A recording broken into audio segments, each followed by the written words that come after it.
And now it is time for our Pets of the Week, so let's head out to the Animal Care Campus. Michael Whiteside is joining us today from the DFW Humane Society. Great to see you, Michael. It's great to see you too, Thomas. And let's get right into it. For people looking for a smart dog that's loyal, a lot of times people will look toward a German Shepherd or German Shepherd mix. You got one for us, right? We do, and she is amazing. First of all, she is definitely German Shepherd. Second of all, she's only 4 months old, so there's lots of room to really bring her into your life and get her into your routine and teach her the things that she needs to know. She is really just a great, fun pet.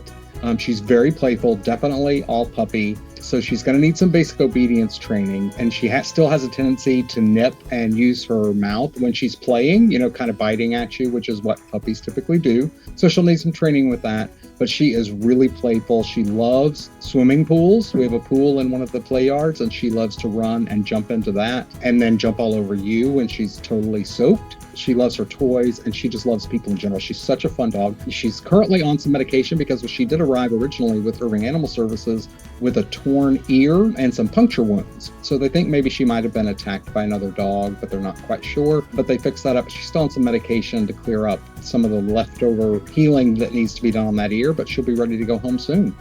Yeah, and her name is Amelia. We're seeing some of the pictures and video of her. But she's going to get big, right? German Shepherds are known for their size. So what kind of owner would be best for Amelia?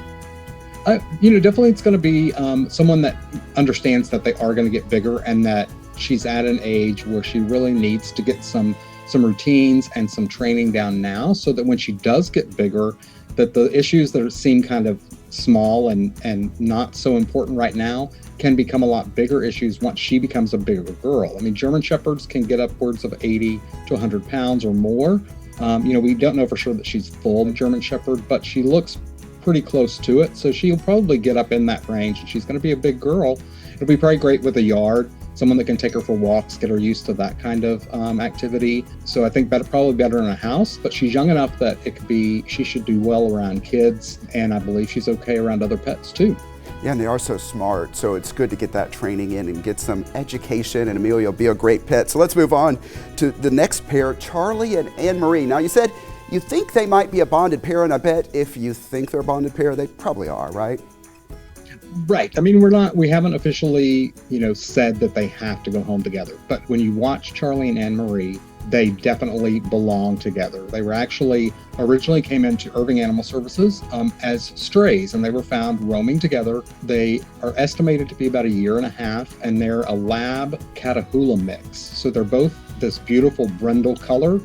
They look very similar, although Anne-Marie's a bit darker and Charlie's a bit of a lighter brown, but they are most likely siblings. They've definitely been socialized. They're friendly with people. Charlie has a tendency to jump up when he greets you, which is something that could easily be fixed, but that's how he loves to greet people. He's very playful, loves to play with Anne-Marie. Anne-Marie's a little more laid back and chill, but she loves to get in the pool. Charlie's not a fan of the pool, but he loves to watch her play in the pool. And greatest thing to watch them is they love to give each other kisses. They will sit there and just give each other kisses for as long as you'll let them. They just really enjoy spending time together, and you can tell that they obviously really enjoy being around each other. So that's why we think they're probably a bonded pair, but again, we haven't officially made that call. But I think if you come meet them and see them together, you probably are going to want to take both of them anyway, because they're just amazing dogs to have.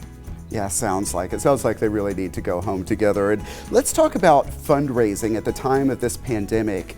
I know it's presented some challenges for organizations across the city, but you've come up with a creative solution to one of your traditional fundraisers, right?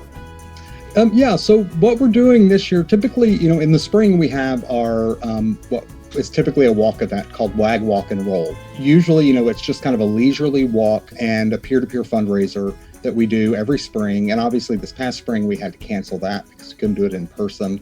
Still, with so many social distancing guidelines in place, we wanted to try and do it again, but we couldn't do it in person. So what we're going to do is throughout the month of October, which is actually Adopt a Shelter Dog Month, so it coincides pretty well with that.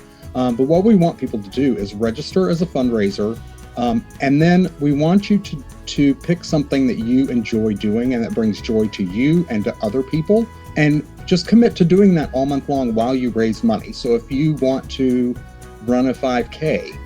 Run a 5K in whatever time it takes you and let people know and have them donate to your cause for shelter pets for you running a 5K.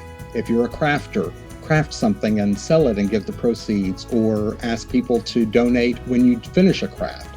There's so many challenges right now, and I think people are getting a little overwhelmed with all of the social distancing and the pandemic in general, and we wanted to do something that really didn't have a whole lot of guidelines other than just do something that makes you happy and brings you some joy, and at the same time raise some money to help the shelter pets here at DFW Humane Society. It sounds like the opportunities are endless. Thanks so much, Michael Whiteside, for telling us about that. Sure.